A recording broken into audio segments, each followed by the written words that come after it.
In 1946, the race riot in Columbia, Tennessee, was a phenomenon that begins to speak to the militancy of black veterans and the black community coming out of that Second World War.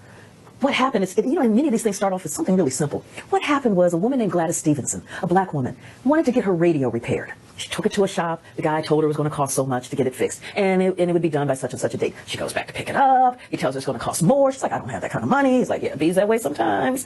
And so they go back and forth, back and forth. Then he sells her radio, and then he tells her it's going to cost more for her to get it back from the guy that he just sold it to. Next time she comes in with her son, who's a Navy veteran. Because when she gets the radio, it doesn't work. He's cut off the electric cord and the batteries don't work. And he's charged her double the price that he originally said it was going to cost. They get into a heated argument. In this heated argument, it looks like one of the assistants is getting ready to smack the woman. This veteran, let me be real clear. This veteran used to box. This veteran was not going to let somebody smack his mother. And he steps in between. And the fact that you have a black man in Tennessee in 1946 basically stepping up saying, oh no, you are not going to lay your hands on my mother. Come on, Mom, let's go. And so she's walking out. The son is walking out. The man is so angry, he bam! And he hits the veteran in the back of the head. Now, veteran doesn't go down. Veteran turns around and it's like, oh, snap, bam! And the battle is on. He's pounding him, pounding him, pounding him. They go through a glass window. This is 1946. You get a black man hitting a white man, going through a glass window. As they go through the glass window of the radio shop, whites are around looking, going, what is this? What is this? And so a few more whites go in there to try to beat on the veteran because I'm like, my God, you've got a black man hitting a white man. This is absolutely criminal. Well, when the mother sees folks attacking her son, she's like, oh, that's my baby boy. That's my baby boy. She comes after him she picks up one of those shards of glass and she starts slashing. They both get pounded. They both get arrested.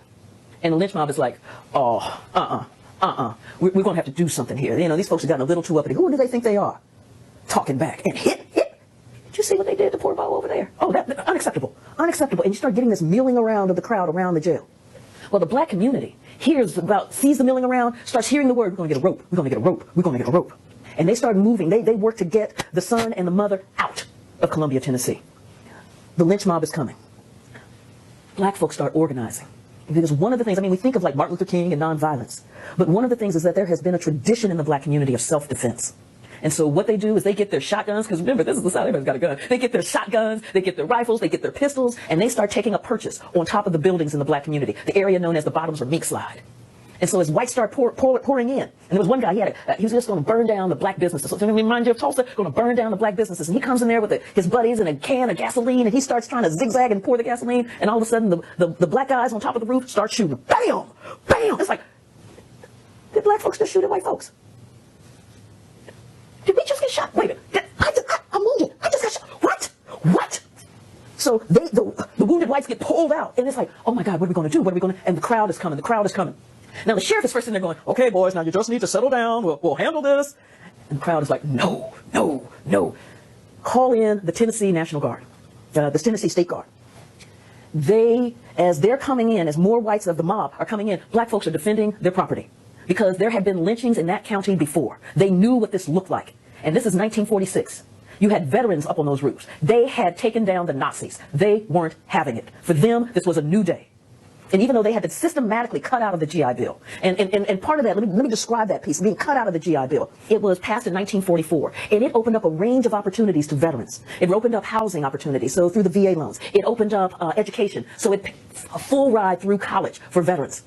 But the way that the law was written was that although it's a federal law and it's written race neutral, in the language is that it will be administered by the states. And so when you're looking at these Jim Crow states that cannot fathom that a black man should have access to education, what you're getting are these veterans who are watching these opportunities pass them by. And the thing that they're going to do at the bare minimum is to protect their homestead, to protect their community, and to protect one of theirs.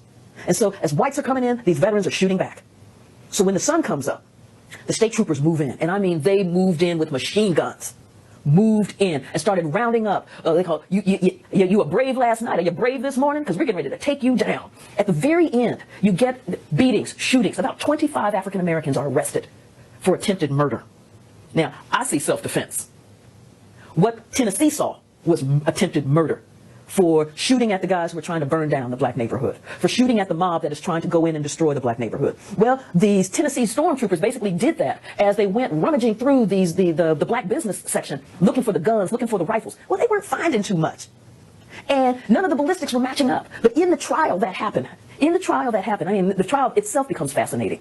Because as the lynch mob is forming and as it's very clear that the bullets are flying, somebody calls into Nashville and says, alert the NAACP.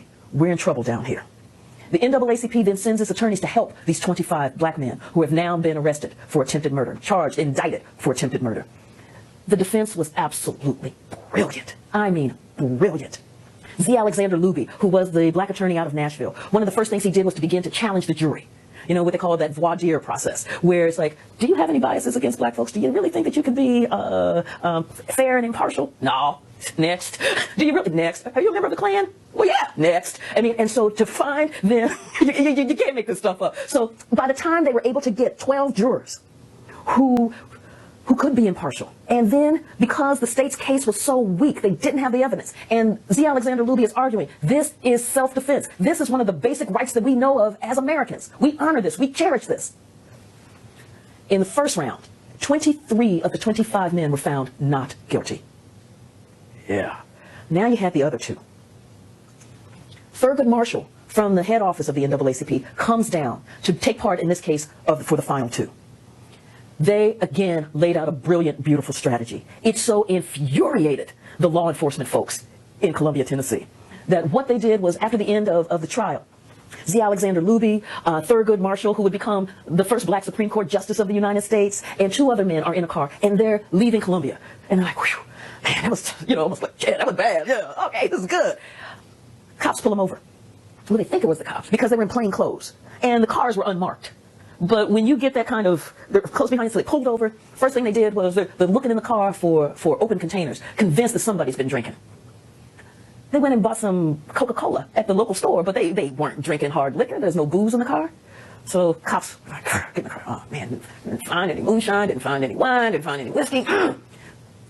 They drive a little bit further. Cops pull them over again. Let's see your license. They asked Thurgood Marshall. Thurgood Marshall hands over his license. Man, it's not expired. There's nothing wrong with this license. There's nothing we can get him on.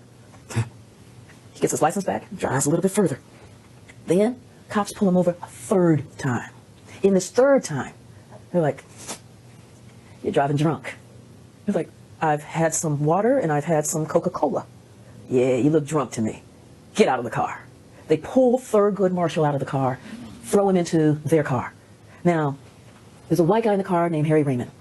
And he looks up and he's like, wait a minute. They're not going back to the city to arraign him or to arrest him or anything like that. They're driving off into the woods. So he hops over and he starts following the cars that have Thurgood Marshall in them. They look up. They turn right. He turns right. They turn left. He turns left. They slow down. He slows down. They speed up. He speeds up. And he's thinking, they're going to lynch him. They're taking him off into the woods to lynch him. They're going to lynch Thurgood Marshall. My God, they're going to lynch Thurgood Marshall. Finally, they turn this way. He turns this way. They stop the car. He stops the car. He gets up. They're like, what are you doing? Cops are, what are you doing? And he's like, I know what you're planning, and I'm not going to let you do it. They said, what? What? He said, I know what you're planning. And you begin to think about this. You really have no backup. I mean, you are out here in the woods in Tennessee. You are dealing with men who are strapped. They have guns. You don't. This is nothing but the sheer, raw courage of principle and doing what I'm not going to let you do it. They're like, fine. Here. When they try to then get Thurgood arraigned for, so they don't actually turn him over, they turn back around and go to the city. And then they try to arrest him for drunk driving. Judge looks at him and said, this man's not true. Come on, y'all. Dismiss, let him go.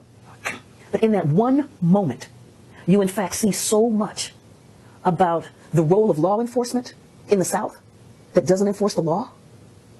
Another strain of law enforcement is like, come on, y'all. There's some element of the Constitution we have to uphold. So you're looking at this really contested terrain, and in the middle of this contested terrain, you have African Americans who refuse to go into their place, who refuse to just stand there and take it, and who refuse to just abide by the old ways because they're like, no, this is a new day. And it's that new day that I think really is emblematic of the race riot in Columbia, Tennessee.